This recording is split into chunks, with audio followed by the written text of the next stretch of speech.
Welcome back.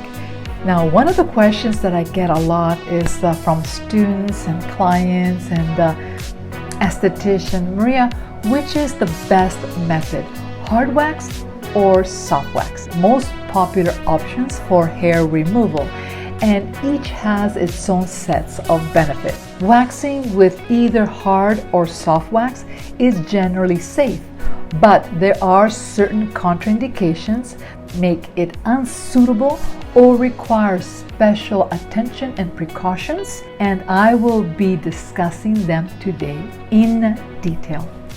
So very quickly, if this is your first time on my channel, my name is Maria and welcome to Aglaia Esthetics Online. I am an instructor, a master esthetician. In this particular video, I will be giving you some tips and knowledge on these two types of waxing and a short demonstration on hard wax application procedure. I have lots of information to share with you today, so stay with me until the end.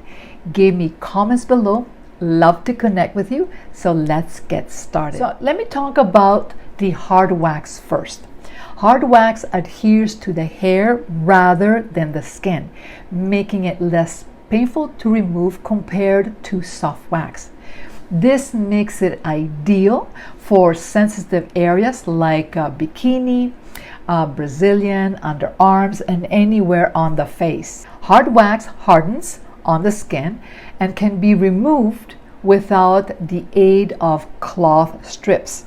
This makes the waxing process cleaner and easier, especially in small area or contoured areas.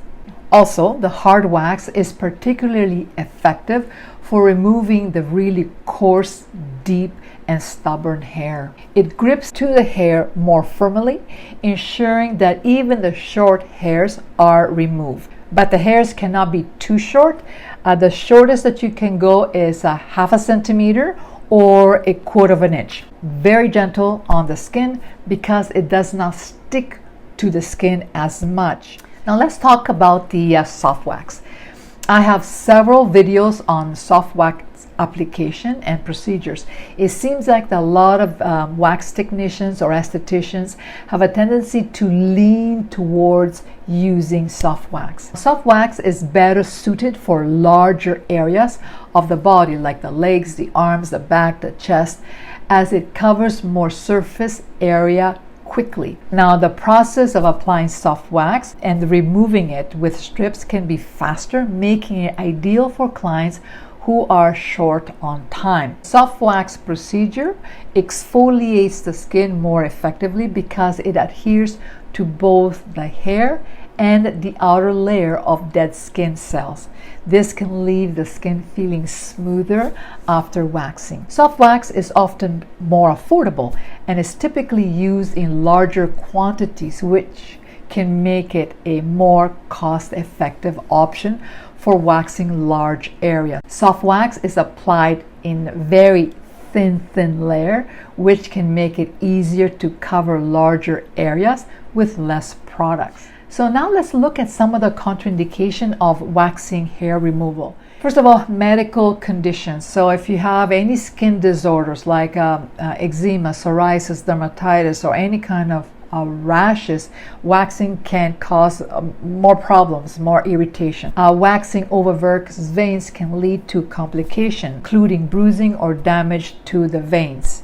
Diabetic skin can be more susceptible to infection and slower healing. Individuals with poor circulation may experience increased risk of bruising. Compromised immune system may have a higher risk of infection.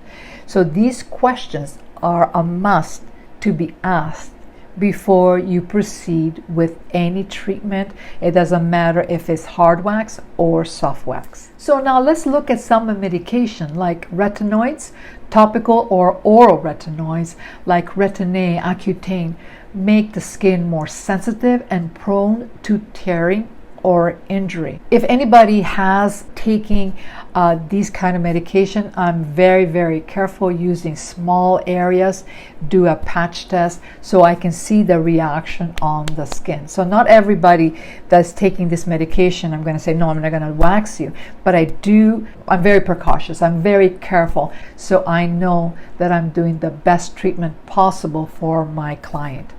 If the client is using blood thinners, medication like warfarin or aspirin can increase bruising and bleeding. So again, patch test. Any form of steroids, long-term use of corticosteroids can thin the skin, making it more vulnerable during waxing. Skin sensitivity, like a waxing on sunburned skin, absolutely not, because it can cause severe irritation and further damage. Recent chemical peels or microdermabrasion, these treatments can make the skin more sensitive and prone to injury. So you have to give it enough time before you start doing waxing on these areas. Any allergies to wax itself or to ingredients that you use pre or post waxing treatment. You have to ask your client, are you allergic to anything?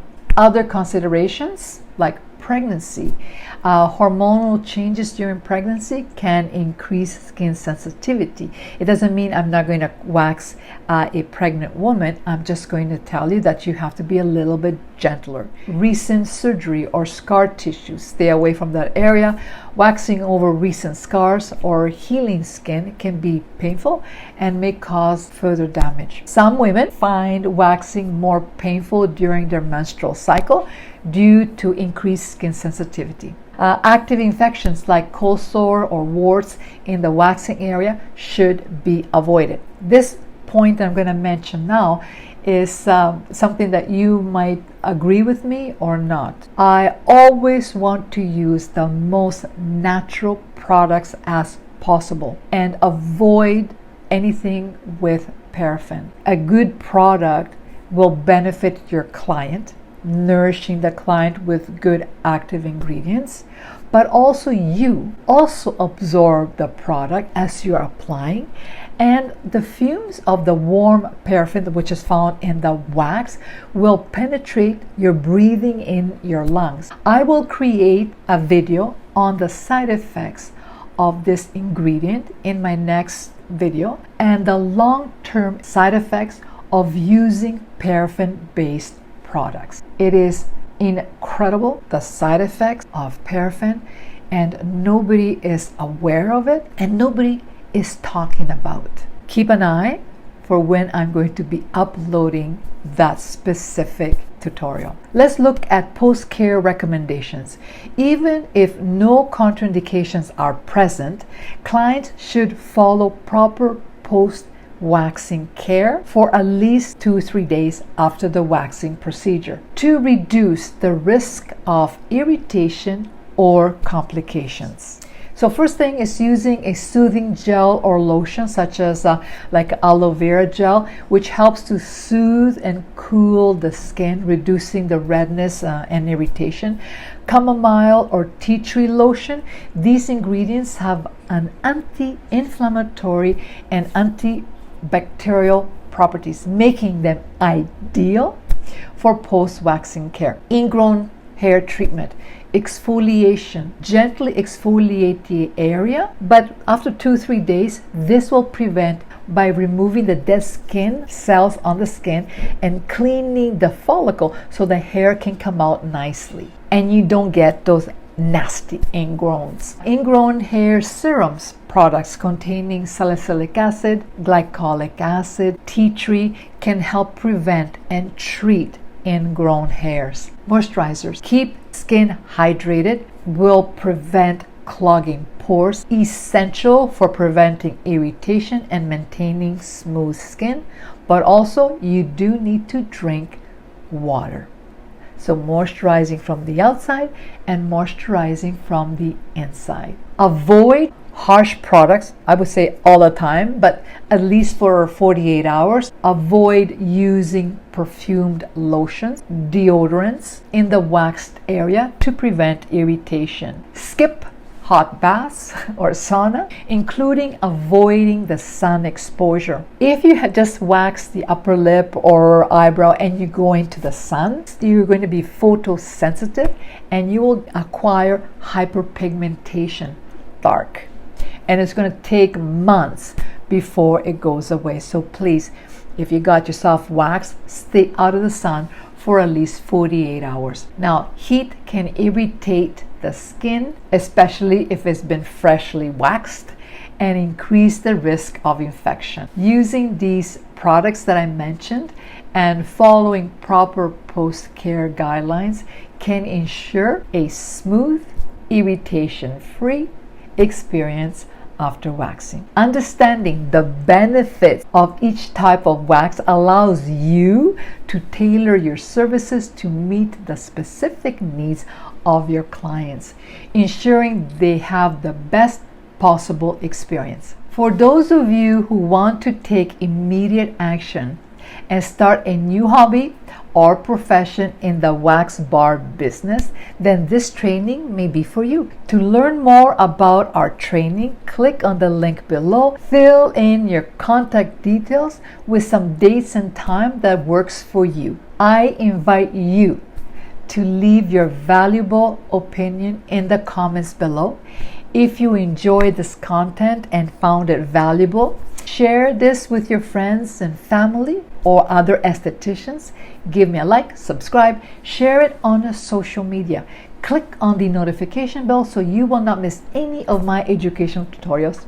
And click on the video coming up. Remember to treat yourself always with love and respect. Until the next time, take care and may God bless you.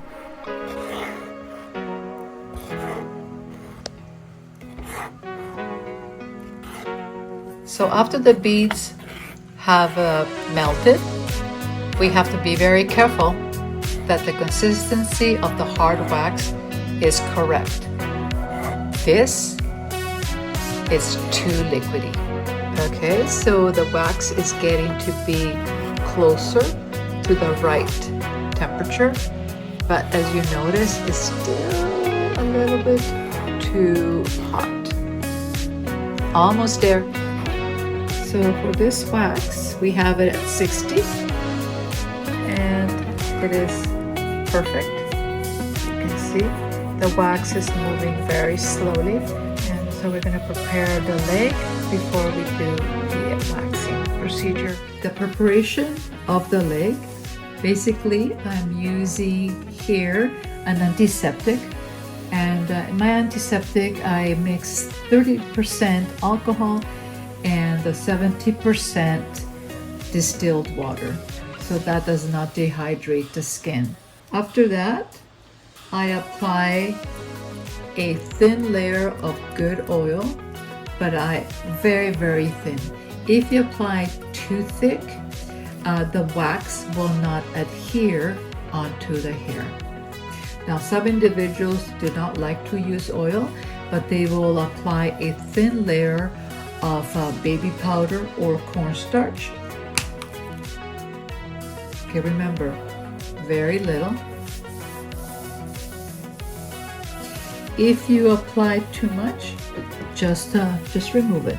But I like to really massage it into the skin.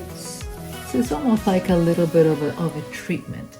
But if you don't like oil, or what is the result of the oil, then a little bit of cornstarch and or baby powder. So the wax is a perfect consistency. We apply it. Okay, apply it down. Put the spatula at 45 degrees, and then you work yourself down and around. Now, if you want to take in more skin or more hair, you just have to apply more wax onto the spatula. Do not double dip. So this spatula or tongue depressor must be thrown out. You put a little bit of pressure. I like to apply a little bit of pressure.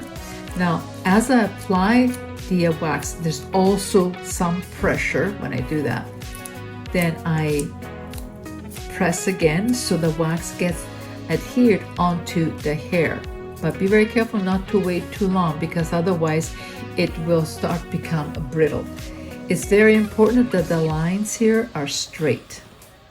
And then you have like a little bit of a lip here. So a little bit of pressure, there's a lip here, and you rip, and then pressure.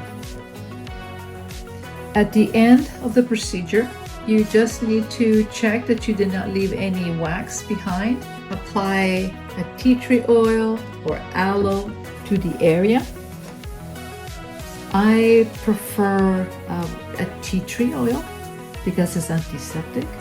And if you apply too much, just remove some of the oil. But everybody likes the feeling of a good oil onto the skin. And the procedure is done.